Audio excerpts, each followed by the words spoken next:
Stylized violence. Comic book pages soaked in blood and cigarette smoke. And a city where sin isn't a flaw, it's the law.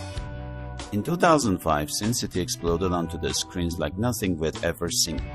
But was it just a stylish pulp, or is there something deeper beneath all that black and white grit?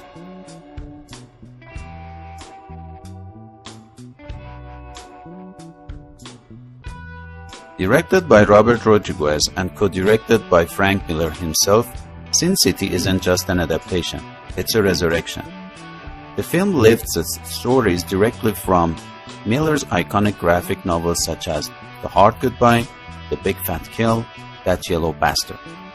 Rodriguez was so committed to honoring the comics that he left the director's garb just so that Miller could be named co-director.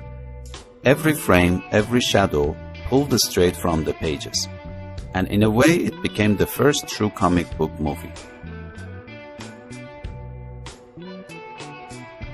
Black and white, with the splashes of red, yellow, silver. Sin City doesn't just imitate noir, it redefines it. Shadows are longer, contrast is sharper.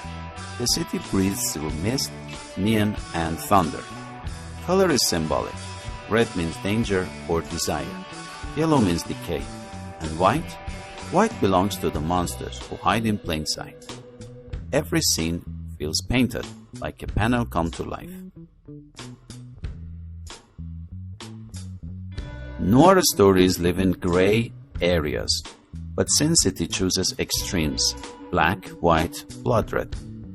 This is a world where justice is personal and often fatal.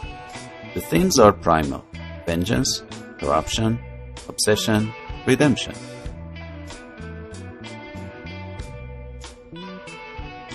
Men like Marv and Hartigan, they don't protect the city, they burn for it. Women like Nancy, Gail, and Ava are never just eye candies. They define the men's fates. This isn't classic noir. It's noir with a comic book punch and a pulp fiction soul.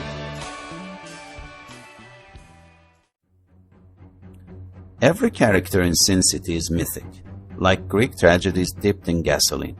Marv, the brute with a broken heart. He knows he's a monster, but he chooses to be a righteous one. Hartigan, the last honest cop, willing to die twice to protect innocence.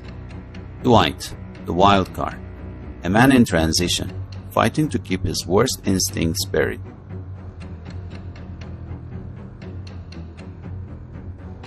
And Nancy, more than a damsel, she's the heart of the film, vulnerable, yet stronger than anyone gives her credit for. And then there's Kevin, silent, smiling, pure evil in human form.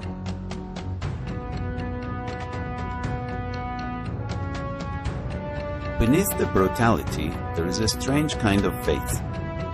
In a world overrun with sin, justice becomes a kind of ritual violence. The electric chair becomes a confessional. The gun?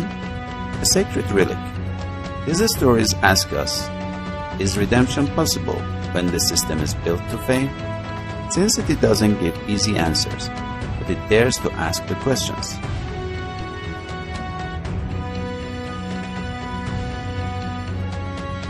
When it hit theaters, Sin City stunned audiences. Critics called it visionary.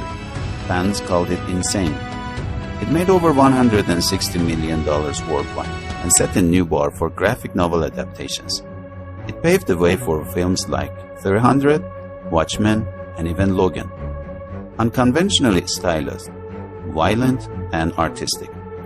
But the 2014 sequel arrived too late, lacked the same urgency, a shadow of the original silhouette.